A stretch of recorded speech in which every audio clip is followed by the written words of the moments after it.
ሃይማኖት መከራከር የሚገርማችሁ እግዚአብሔር ፈቅዶት ይሁን። እናንተ ፕሮቴስታንቱ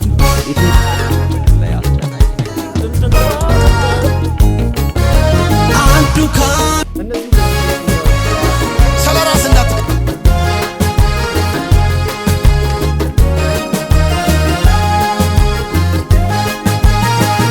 ለሃይማኖት መከራከር ክፉ ሰው ሊያደርጋችሁ ይችላል። ለምሳሌ ይህን ሰው እንመልከተው። መጽሐፍ ቅዱስ ላይ በአምላክ ትእዛዝ እስራኤላውያን ከነዓናውያንን የጨፈጨፉበትን ታሪክ ሲያስረዳ እንደዚህ ይላል። እዚህ ታሪክ ውስጥ ማን የተጎዳው ብዬ ለማሰብ በጣም ሞከርኩኝና የተጎዱት ህፃናቶቹ ነው እንዳልል ህፃናት ወደ ገነት ስለሚገቡ ተጎዱ ማለት አልችልም። ታዲያ ትላልቅ ሰዎቹን የተጎዱት ብዬ ሳስብ ደግሞ እንደዛም ሊሆን አይችልም። ምክንያቱም እነሱ ኃጢያተኛ ስለነበሩ የሚገባቸውን ቅጣት ነው ያገኙት። ታዲያ በዚህ ታሪክ ውስጥ ማን የተጎዳው ብዬ ሳስብ ተጎድተው ያገኘዋቸው የእስራኤል ወታደሮችን ነው። አስባችሁታል? አንድ የእስራኤል ወታደር በር ገንጥሎ ገብቶ እርጉዝ ሴትና ራሷን መከላከል የማትችል ህፃናት ሲጨፈጭፍ ሊሰማው የሚችለውን ነገር አለ። ስለዚህ በአምላክ ከታዘዘ የዘር ጭፍጨፋ ይልቅ በጣም የሚያሳዝነው የጨፍጫፊው የአእምሮ ሁኔታ ነው ማለት ነው። ልጅ እያለው ወዶ የነበረ አሁን ግን ከማልወዳቸው ነገሮች አንዱ ዕቅበተ እምነት በሚል ስም ስለ ሃይማኖት መከራከር ነው።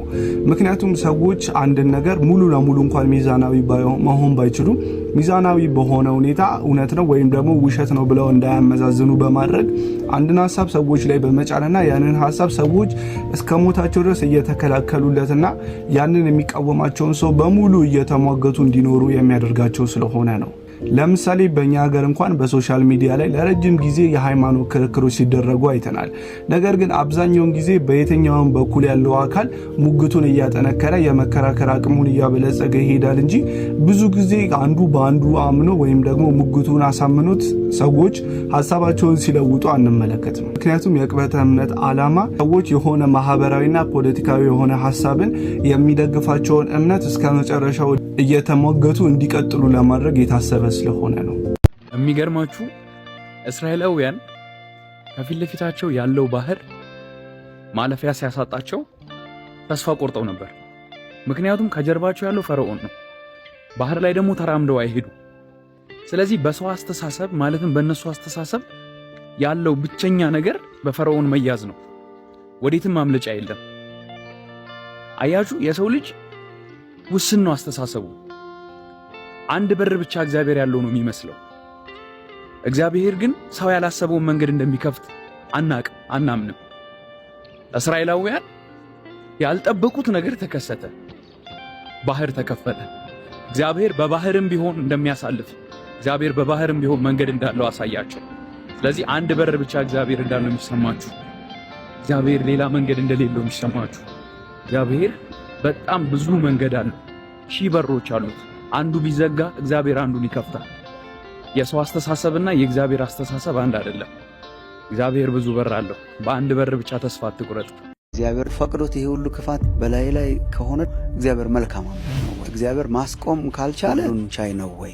አይውሽ ቀላል መልስ ቢኖረው መከራ አሁን ድረስ ያለው ሰዎች እየመረጡ ክፋትን ስለሚያደርጉ ሰይጣን ስላለ ክፋትና ኃጢአትና የሰው ልጆች መከራ ከእግዚአብሔር ቁጥጥር ውጪ ደግሞ አይደል። እግዚአብሔር ይጠቀምበታል። በትክክል እግዚአብሔርን የማግኘት ፍላጎትና ናፍቆት የሰው ልጆች በተፈጥሮ የላቸውም። መንፈስ ቅዱስ ከአብና ከወልድ ይሰርጻል ስንል ምን ማለታችን ነው? በሥላሴ አካላት ውስጥ የማንነት አይደለም መገዛዛት፣ ተግባር መገዛዛት ግን ወልድ ለአብ ይገዛል።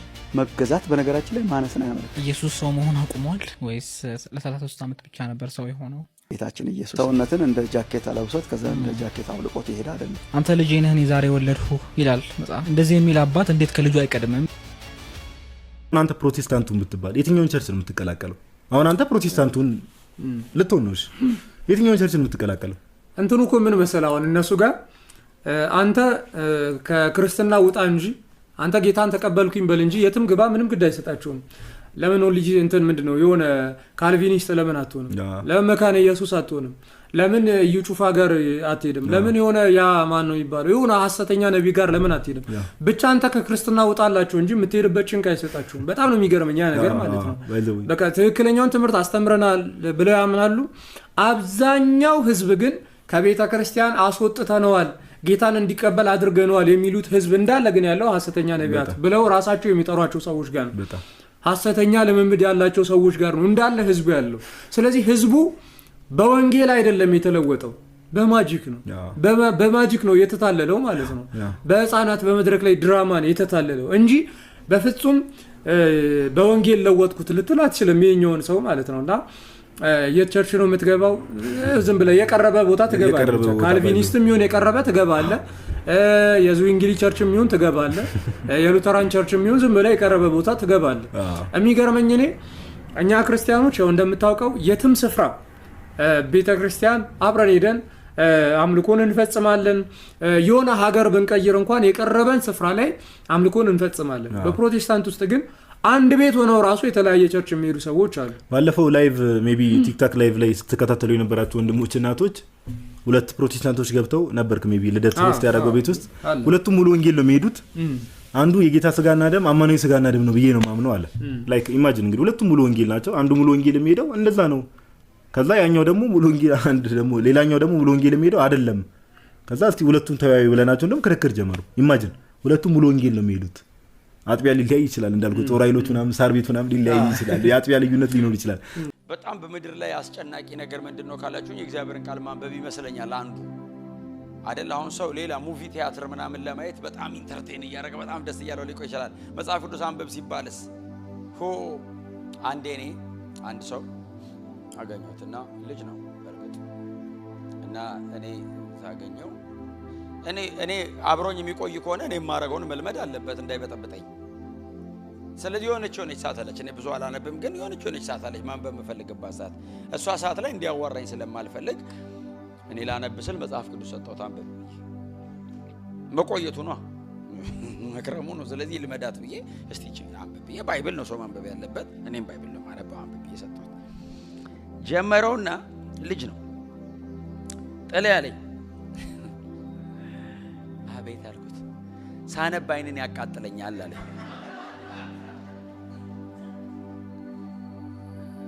ያቃጥልህ አንብበው አልኩት። ከዛ ትንሽ ቆየና ጥሌ አለኝ። አይኔ ያለቅሳል አለኝ። ያልቅስ መጽሐፍ ቅዱስ እያነበበ አይኑ ጠፋ ቢባል ጥሩ አይደለም? ብዙ ለማንበብ አይበረታታ።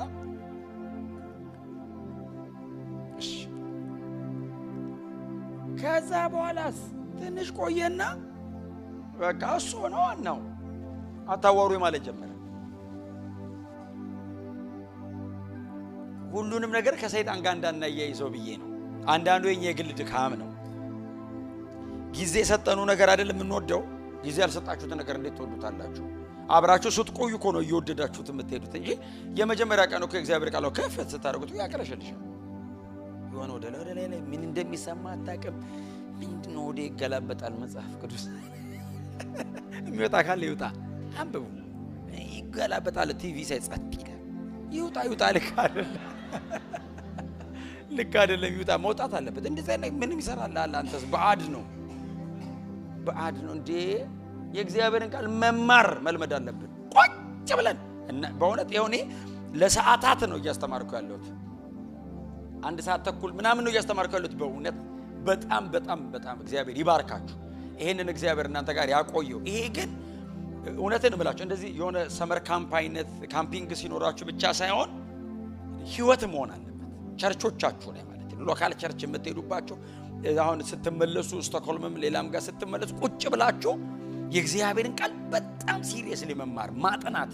ለምን በጣም ትልቁ ትጥቃችን እግዚአብሔር ቃል ነው። ዋነኛ ዌፐን ሰይጣንን ወግተን የምንጥልበት መሳሪያችን ድንድንዳ ነበረ አሁን ማለት አይሉዋያረጂም በቃሉ ብቻ ምድርን ያጽና ይሄ ነው የኔ አባት።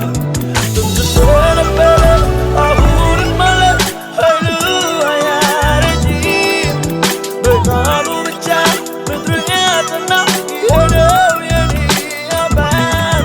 ድንድንዳ ነበረ አሁን ማለት አይሉዋያረጂም በቃሉ ብቻ ምድርን ያጸና ይሄ ነው የኔ አባት። ጥንት እንደነበረ አሁንም አለ ኃይሉ አያረጅም።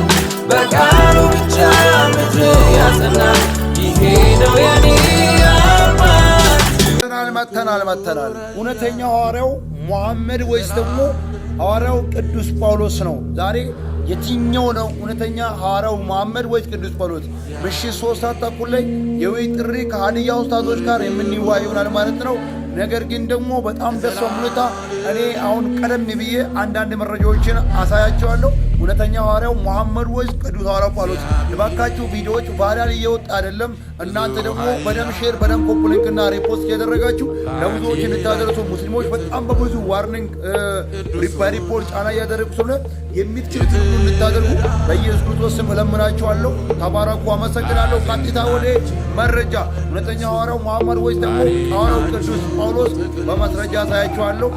ተባረኩ። ይታያችኋል ብዬ አስባለሁ። ነቢዩ መሐመድና ሐዋርያው ቅዱስ ጳውሎስ። ነቢዩ መሐመድ ነቢይነቱን ካወጀ በኋላ ነፍሰ ገዳይ ሆኗል። ነፍሰ ገዳይነትንም አስተምሯል።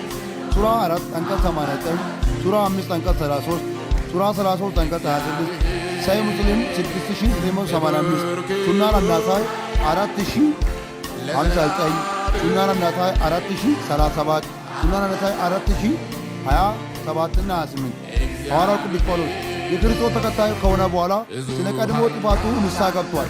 አንደኛ ጢሞቴዎስ ምዕራፍ 1 ቁጥር 13 እና 16 ላይ መሐመድ መዳብላ ጋብቻን ፈጽሟል። የአክስትን የአጎትን ሴት ልጆች አግብቷል። ሱራ 33 አንቀጽ 50 እና 52 በአንድ ሌሊት ከ9 ሴቶች ጋር ተኝቷል፣ ወሲብ አድርጓል። ሰሒህ ቡኻሪ ቮሊዩም 7 ቁጥር 2 ሐዲስ ነምበር 5። እንዲሁም የ6 ዓመት ሕፃንን አይቶ በ9 ዓመቷ ላይ ወሲብ አድርጓል። ይህም ደግሞ የሚገኘው ሰሒህ ቡኻሪ 5134 እና እንዲሁም ሱናን አቢ ዳውድ 21 ላይ ማለት ነው። እሺ ስለ አገልግሎት ስለ ወንጌል አገልግሎት ስል ተጋብቻ ታቆ ኖሯል። አንደኛ ቆሮንቶስ ምዕራፍ 7-8 የአንድ ለአንድ ጋብቻ አስተምሯል። መጽሐፍ ነው። ሚስቶችን መምታትን ፈቅዷል። ሱራ 4 አንቀጽ 34 ባል ሚስቱን እንደ ገዛ ስጋዋ እንዲያንከባክብ አስተምሯል። ኤፌሶን 5 አንቀጽ 25 ላይ እሺ ባል ሚስትን እንደ ግል እርሻው በመቁጠር እንደ እርሳት አስተምሯል። ሱራ 223 ሱናን አቢ ዳውድ ቡክ 11 ሐዲስ ነምበር 2119 ባልና ሚስት አንዳቸው በሌላኛው እኩል ስልጣን እንዳላቸው አስተምሯል። አንደኛ ቆሮንቶስ ምዕራፍ 7 ቁጥር 25 ላይ መሐመድ ወንዶች ከሴቶች እንደሚበልጡ አስተምሯል። ሐዋርያው ጳውሎስ ወንዶችና ሴቶች እኩል እንዲሆኑ አስተምሯል። ገላትያ 3:25 ላይ ይህ ብልጫ የሥልጣን ብቻ ሳይሆን የተፈጥሮም ጭምር ብሏል። ተመልከቱ። መሐመድ አጋንንት ወይም ሰይጣን ነበረበት። መሐመድ ላይ አጋንንት ወይም ሰይጣን ነበረበት። ሰሒህ ቡኻሪ ቮሊዩም 4 ቡክ 53 ሐዲስ ነምበር 400፣ ቡክ 54 ሐዲስ ነምበር 490፣ ቡክ 71 ሐዲስ ነምበር 6558፣ ሰሒህ ሙስሊም ቡክ 39 ሐዲስ ነምበር 6757 ሰዎችን ከአጋንንት ነፃ አውጥቷል። ሐዋርያት ሥራ 16 ቁጥር 16 እና 18፣ ሐዋርያት ሥራ 9 ቁጥር 11 እና 16 ላይ አንድም ታምር አላደረገም። ሱራ 2 ይኸው እነዚህ ቦታዎች ማየት ይቻላል። ብዙ ታምራትን አድርጓል። ተመልከቱ። በቀልና ጥላቻን አስተምሯል። ይኸው ሱራ 2 191 ላይ ይኸው እነዚህ ቦታዎችን ገብታችሁ ሰዎችን ሁሉ ስለ መውደድና አብሮ በሰላም ስለ መኖር አስተምሯል። ይኸው ዘራፊ ነበረ። ሱራ 8:1 ላይ በገዛ እጁ የሠራ ሌሎቹን ይረዳ ነበር። ሐዋርያው ጳውሎስ መሐመድ ለገዛ ጥቅሙ መገለጫዎችን ይናገር ነበር። ሱራ 33 አንቀጽ 50 እና 51፣ ሱራ 33 37፣ ሱራ 33 53 ስለ ወንጌል ስል ጥቅሙን አሳልፎ በመስጣቱ ብዙ መከራዎችን አሳልፏል። ሁለተኛ ቆሮንቶስ ምዕራፍ 11 ላይ ውሸትን ፈቅዷል። ሱራ 11 አንቀጽ 106 ላይ ውሸታሞችን ተቃውሟል። ቆላስይስ 3:5 ላይ ሁለተኛ ቆሮንቶስ 11 ቁጥር 15 ተመልከቱ። ቅዱስ መጽሐፍትን የማያውቅ መሃይም ነበር። ሱራ 29 ቁጥር 48፣ ሱራ 7 158 ቅዱስ መጽሐፍትን ጠንቅቆ የተማረ የሕግ አዋቂ ነበረ። ሐዋርያት ሥራ ምዕራፍ 2 ቁጥር 3 ላይ የእግዚአብሔር ሕዝብ የሆኑትን እስራኤላውያኖችን የሚጠላ ሰው ነበር። የእግዚአብሔር ሕዝብ የሆኑትን እስራኤላውያኖችን የሚወድ ነበር። ሰሒህ ቡኻሪ በዚሁ ደግሞ ምን ይላል? መሐመድ መርዝ በልቶ ሞቷል። የእባብ መርዝ በእርሱ ላይ ሊሠራ እንኳን አልቻለም። ቪዲዮ እጅግ በጣም ረጅም ስለሆነ እባካችሁ የሚቻለውን አድርጋችሁ ለሙስሊሞች አድርሱ። በደም ሼር ኮፒ ሊንክ እንዳይረሳ። ተባረኩ። አመሰግናችኋለሁ። አንዱ ከአንዱ ጋር የታለ ፍቅር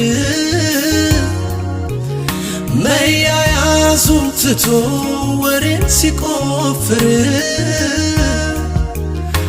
አንድነት የለውም ተነካክሶ አለቀ። መዘዝ ለሌላም ዘለቀ አንዴ ጠብቀን እድልን ስጠን እንመለሳለን እጅ ሳትመታ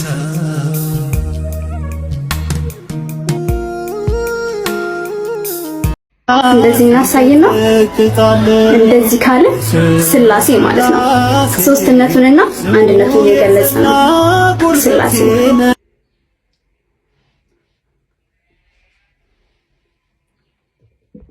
ስለዚህ እግዚአብሔር እንደዚህ አለ፣ እኔ ቅዱስ ነኝና እኔን ምሰሉ አለ። የእግዚአብሔር አይነት ቅድስና በሞዲፊኬሽን አይመጣም፣ በሰው ጥረት አይመጣም። እግዚአብሔር ካላካፈለን ምን መስለው እግዚአብሔር ከሆነ እኛ የጠፈጠፍነው አይደላተሪ ነው፣ ጣዖት ነው። እኛ የሰራ ነው ማለት ነው። የእግዚአብሔር አይነት ቅድስና በመካፈል ነው የሚጀምረው፣ በስጦታ ባይዘበይ ከእግዚአብሔር የሚጀምር ማንኛውም ነገር ምንም ነገር አውሩ እስቲ ትግስት አውሩ፣ ጸሎት አውሩ፣ ማንኛውም ነገር አውሩ። ተሰጥቷችሁ ነው። ተሰጥቷችሁ ካልሆነ ምንጩ እሱ ካልሆነ የሰው ማንኛውም ነገር ተቀብለን ስለሆነ ነው ሃምብል የሚያደርገን።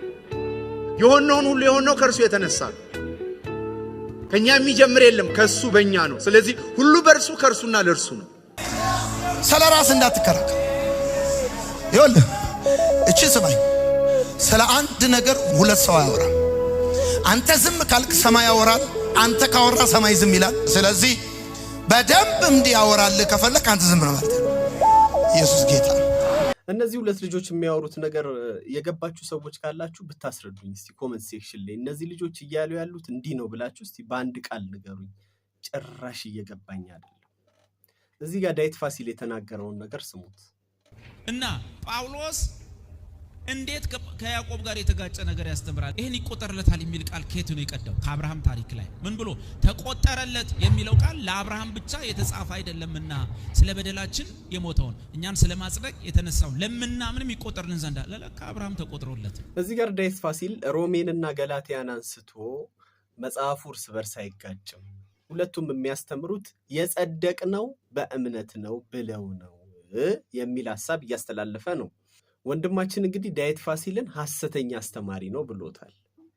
መብቱ ነው። ዳዊት ፋሲልን ግን ሐሰተኛ አስተማሪ ነው ሲለው የጸደቅነው በእምነት ብቻ ነው ስላለ ከሆነ እዛ ጋር ጥያቄ ምልክት። ወንድማችን ምንድን ነው የሚያምነው? ጽድቅ በእምነት ብቻ አይደለም ብሎ ነው የሚያምነው? የእኛም ስራ ያስፈልገዋል ብሎ ነው የሚያምነው? እሱን ነገር ግልጽ አድርገው እነዚህ ልጆች ማብራራት መቻል አለባቸው። ሰው ጋር ከመሄዳቸው በፊት መጀመሪያ የነሱን እምነት በግልጽ ማስቀመጥ መቻል አለባቸው። አንዴ ድኛለው ለዘላለም አልጠፋም የሚለውን አልቀበልም ካሉ አንዴ ድኛለው ልጠፋ እችላለሁን እየተቀበልን ነው እያሉ ስለሆነ እሱም በማብራሪያ ማቅረብ አለባቸው። በእነዚህ ምክንያቶች ልጠፋ እችላለሁ፣ ደህንነቴ ዋስትና የለውም የሚለውን ነገር በዝርዝር ማቅረብ መቻል አለባቸው። ዝም ብሎ ሰው ቤት ውስጥ ሄዶ ማብኳት ሳይሆን እነሱ ደግሞ የሚያምኑትን እምነት ክሊር አድርገው ማስቀመጥ መቻል አለባቸው። ደጋግመው ስለ ተስፋ ያነሳሉ። ተስፋ የምንቀበለው ተስፋ የምንጋደልለት ተስፋ እውነት ነው፣ ተስፋ አለን። ተስፋን ግን አንድ ተማሪ ፈተና አጥንተሃል ምታልፍ ይመስልሃል ስትለው ተስፋ አደርጋለሁ ማልፍ ይመስለኛል እንደሚለው ነው በክርስቶስ ኢየሱስ የተሰጠንን ተስፋ የምታዩት። ሊሆንም ላይሆንም የሚችል ነገር አድርጋችሁ ይሄ ተስፋ የተረጋገጠ ተስፋ ካልሆነ ምንኛ ከንቱ ሰዎች ነን። የጌታ ዳግም ምጽአት የተረጋገጠ ተስፋ ካልሆነ ምንኛ ከንቱ ሰዎች ነን። ግሎሪፊኬሽን የተረጋገጠ ተስፋ ካልሆነ ምንኛ ከንቱ ሰዎች ነን። የጀመርነው ይሄ የዘላለም ሕይወት ፍጻሜ ላይ የማይደርስ ከሆነ ምንኛ ከንቱ ሰዎች ነን። ጌታን በከንቱ ነው ያመንነው። ራሳችንን ታምነን ነው እድሜያችንን ጊዜያችንን የሰጠነው፣ ህይወታችንን የሰጠነው። እግዚአብሔር ከቤቱ ዳይ ቀጥሉ ብሎ ያጸደቀውን ሰው አባሮ ያስወጣላ ቃሉን የሚያጥፍ ነው። እኛ የገባንበት ህይወት ጥርጣሬ የሌለበት ህይወት ነው። ይህን እየተናገርኩ ያለሁት ለኃጢአታቸው ላይሰንስ ለመስጠት እነዚህን ጥቅሶች ለሚያነሱ ሰዎች አይደለም። እውነተኛ አማኝ የሆኑ ሰዎች ደህንነታቸው የተረጋገጠ የመንፈስ ቅዱስ ማህተብ ያረፈባቸው ሰዎች ግን የእግዚአብሔር መንግስት ውስጥ ለዘላለም እንደሚኖሩ የዘላለም ዋስትና አላቸው። 4 ነጥብ። እነዚህ ልጆች በስራ ነው እያሉ ከሆነ ማብራሪያ ይስጡበት። Ladies and gentlemen, good morning. I have a super short message. My name is Miro. I'm from Switzerland. And I want to tell you a message of love. There is a man who came about 2,000 years ago. And that man brought the most important message of humanity. He lived here with us. He came as flesh and blood to us. He died on the cross. He paid the price for our sins. He rose again on the 3rd day. So he died and rose again. That man is stronger than death. He beat death. And my question today is, where do you spend eternity? Thanks to this man, you can spend eternity with him in heaven forever. You can spend eternity in paradise forever. One man has a name. It's the name above every other name. He's the most famous man of all time. But also the persecution is the strongest to this name. His name is Jesus Christ of Nazareth. He loves you always. He wants you now, he wants you tomorrow, he wants you for every single day of the rest of your life. The question is, what do you want? Do you want to accept the message of the cross? He says yes. He says, I want you. So I ask you today as a servant of the Lord, do you want Jesus in your life? If you want Jesus in your life, come to me afterwards and I will pray for you and you will receive Jesus today. Thank you so much for your precious time. May God bless you. In Jesus' name, amen. Thank you.